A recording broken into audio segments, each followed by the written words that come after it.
আপনার কি মনে আছে সেই দিনের কথা যেদিন হিরো আলমকে বিনা অপরাধে পিটানো হয়েছিল, রক্তাক্ত করা হয়েছিল? আমি কিন্তু ভুলে যাইনি সেই দৃশ্য।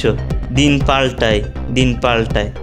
এবার আরাফাতের গ্রেপ্তারের খুশিতে রাজধানীর মোহাম্মদপুর থানার আশেপাশে কয়েকটি এলাকায় মিষ্টি বিতরণ করেছেন হিরো আলম।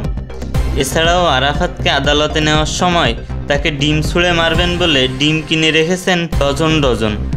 এর আগে ঢাকা 17 আসনের উপনির্বাচনে আওয়ামী লীগ নেতা আরাফাতের সাথে নির্বাচনে লড়াই করেছিলেন হিরো আলম। তিনি একতারা প্রতীকে নির্বাচন করেছিলেন। হিরো আলম নির্বাচনে জয়লাভ করলেও আওয়ামী লীগের শুকুর আরাফাত জোর করে এমপি নির্বাচিত হয়েছিলেন।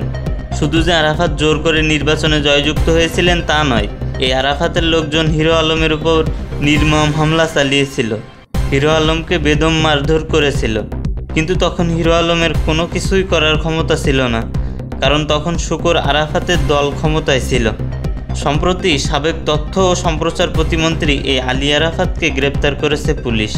মঙ্গলবার 27 আগস্ট গুলশান থেকে তাকে গ্রেপ্তার করা হয়। দ্বাদশ সংসদ নির্বাচনে আওয়ামী লীগ থেকে মনোনয়ন পেয়ে ঢাকা 17 আসনে জোর করে জয়ী হন এই আলী আরাফাত। পরে তিনি তথ্য ও সম্প্রচার প্রতিমন্ত্রী হিসেবে দায়িত্ব পান। আরাফাতকে গ্রেপ্তারের পর এখন খুশিতে মেতেছেন আশরাফুল আলম ওরফে হিরো আলম। সেই খুশিতে হিরো আলমকে বিভিন্ন এলাকায় মিষ্টি বিতরণ করতে দেখা যায়। এরপর তিনি জানান আরাফাতকে ডিম ছুঁড়ে মারার জন্য ডিমও কিনে রেখেছেন ইতিমধ্যেই। শুধু তাই নয়, আরাফাতের গ্রেপ্তার হওয়া নিয়ে গানও গেয়েছেন তিনি। গানটি 29 আগস্ট তার ইউটিউব চ্যানেলে মুক্তি পায়। প্রিয় দর্শক, আরাফাতকে নিয়ে গাওয়া গান শুনলে আপনার ব্রেন শর্ট করতেও পারে, কারণ গানটি অনেক মজার হয়েছে।